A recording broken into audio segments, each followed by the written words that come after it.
Today on Forbes, how America's most popular iced tea company brewed up a $1.7 billion family fortune. When Tricia Wallwork took the helm of her family's 7-decades-old sweet tea business, Milo's had 40 employees and one facility in Alabama that ran a single shift every few days. Now, there are more than 1,000 employees and 3 plants producing her family's iced tea, 24/7. The 50-year-old Wallwork says, quote, "Milo's really is this great American growth story." The granddaughter of Milo Carlton, who started serving the sweet tea at his hamburger shop in Birmingham, which grew into a fast food chain in the 1980s, adds, quote, "Our hockey stick is real, and I know it because I lived it."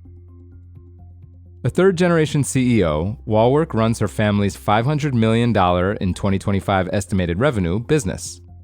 Under her leadership over the past 13 years, case volume has grown tenfold, and the business has maintained a compound annual growth rate of more than 20%, as it has transformed into America's most popular refrigerated iced tea brand.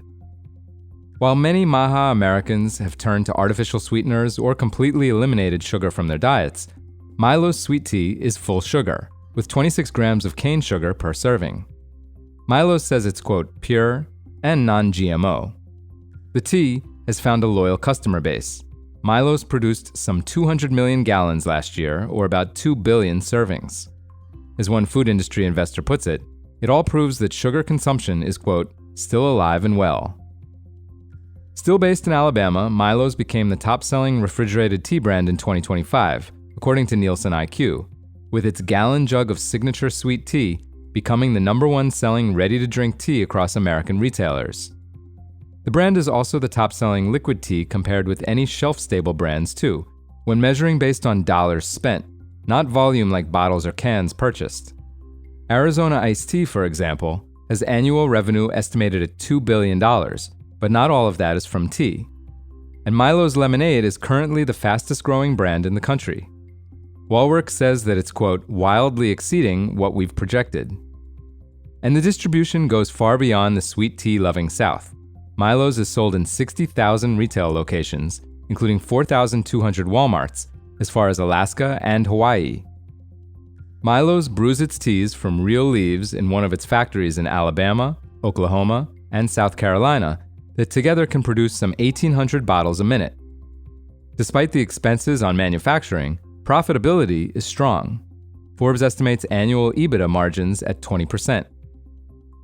The Carlton family, including Wallwork, her father Ronnie, stepmother Sheila, and sister Leslie, own 100% of the business.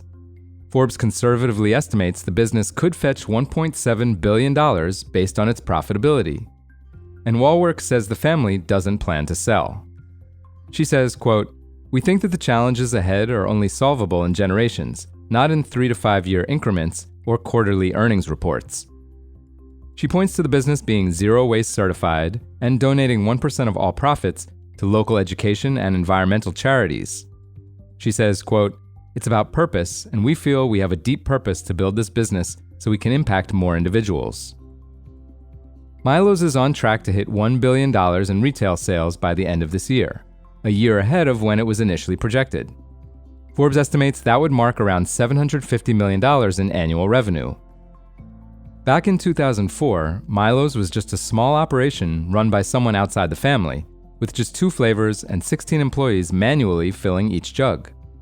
Wallwork, who was 29 at the time and was disillusioned after working at a law firm for a few years, decided to give the sweet tea business a chance and joined as general counsel and vice president. After a little while, Wallwork realized the beverage industry was for her, and she asked the rest of her family's shareholders if she could take over as CEO. In 2012, the move became official, and Wallwork set out to overhaul what was then an estimated $40 million in annual revenue business, producing about 4.8 million cases of tea. As CEO, Wallwork soon expanded distribution at Walmart, landed new deals at major retailers such as Publix, Kroger, and Dollar General, and kept hitting sales milestones. Wallwork says her early strategy was simply, quote, "sell, sell, sell." I was like, how can I get in front of the customer? For full coverage, check out Chloe Sorvino's piece on Forbes.com. This is Kieran Meadows from Forbes. Thanks for tuning in.